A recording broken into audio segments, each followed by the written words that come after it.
Assalamualaikum warahmatullahi wabarakatuh. Bapak Ketua Yayasan SMK Al-Fatmah yang saya hormati, Bapak Kepala Sekolah SMK Al-Fatmah yang saya hormati, Bapak Ibu Guru SMK Al-Fatmah yang saya hormati, staf TU SMK Al-Fatmah yang saya hormati, siswa-siswi SMK Al-Fatmah yang Ibu banggakan. Alhamdulillah, pertama-tama marilah kita panjatkan puji syukur kehadirat Allah Subhanahu wa Ta'ala.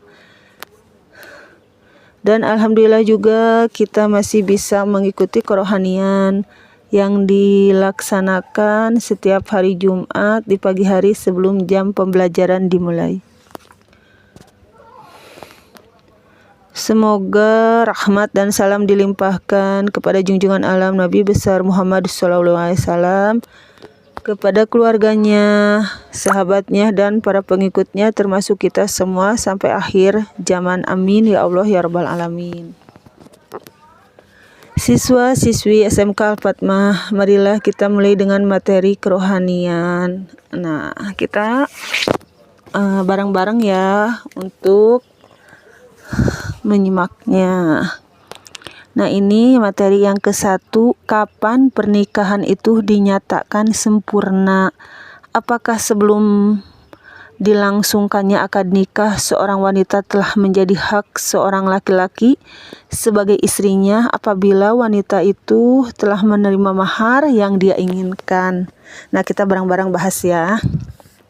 Jadi, pernikahan tidak akan sah kecuali dengan telah dilangsungkannya akad nikah yang terdiri atas ijab dan qabul.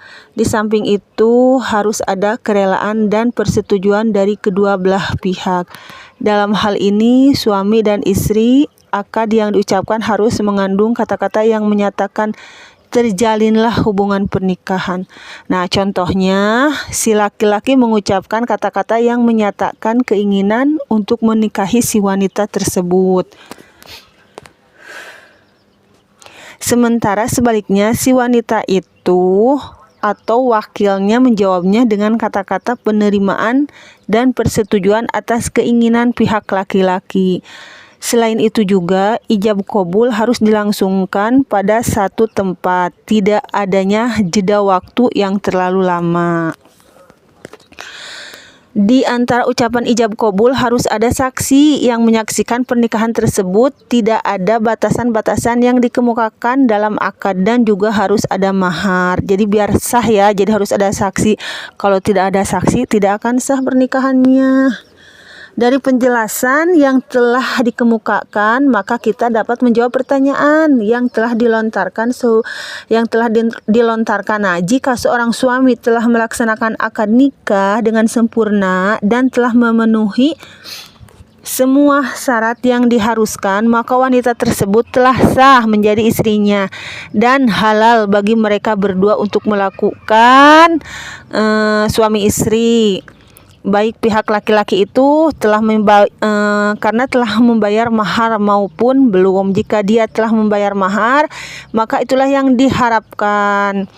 Namun jika dia belum membayarnya, maka itu menjadi utang bagi dirinya. Ya, makanya mahar itu harus ada saat ijab qabul. Jadi jangan dinanti-nanti. Kalau dinanti-nanti berarti utang laki-lakinya kepada pihak perempuan. Jadi harus disiapkan maharnya dengan begitu baiknya ya.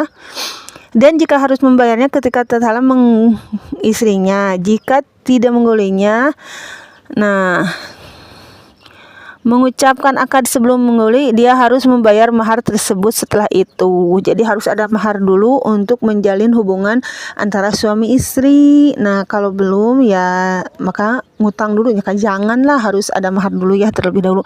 Adapun jika pihak laki-laki telah menyerahkan mahar sebelum dilangsungkannya akad nikah, maka yang demikian itu tidak menjauhkan keduanya boleh melangsungkan hubungan suami istri. Kebiasaan yang berlangsung di banyak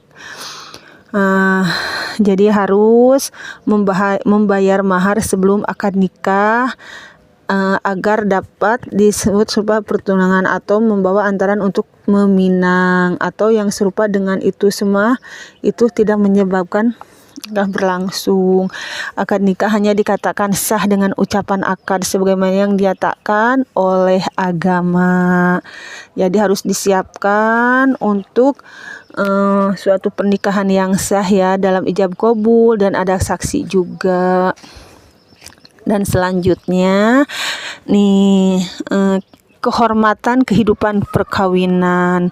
Nah, apakah boleh seorang laki-laki bersahabat dengan istri orang lain tanpa izin suaminya? Dengan istri orang lain tanpa izin suaminya?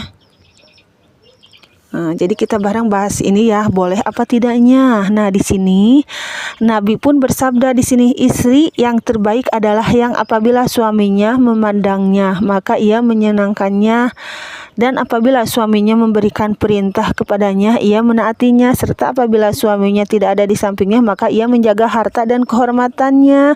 Jadi kalau bisa, jangan berteman boleh mungkin, tapi jangan berlebihan. Jadi seperlunya saja.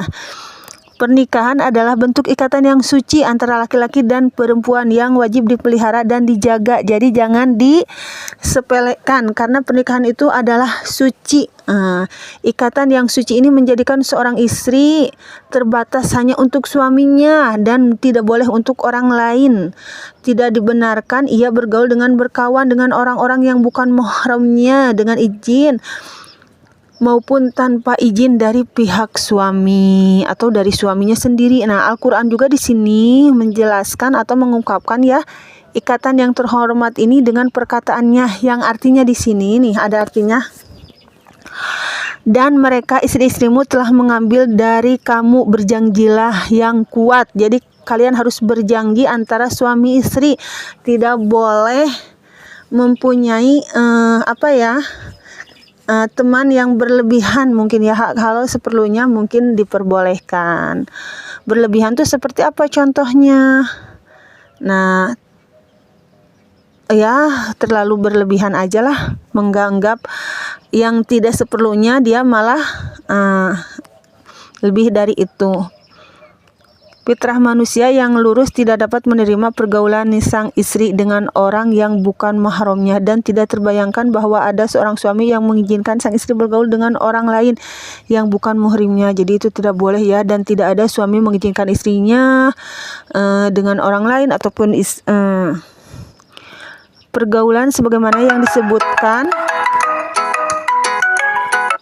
Pergaulan sebagaimana yang disebutkan dalam pertanyaan ini menyebabkan adanya kondisi berdua-duaan antara istri dengan orang yang bukan mahramnya, dan Islam melarang keras seorang istri berdua-duaan dengan orang yang bukan mahramnya. Jadi dilarang ya, dalam agama pun tidak boleh, jadi haram. Jadi nggak boleh apalagi berdua-duaan, jadi harus ada orang banyak. Jadi biar tidak menjadi fitnah mungkin ya untuk seorang istri. Terima kasih untuk kerohanian hari ini, semoga bermanfaat untuk kita semua dan untuk orang banyak. Wassalamualaikum warahmatullahi wabarakatuh.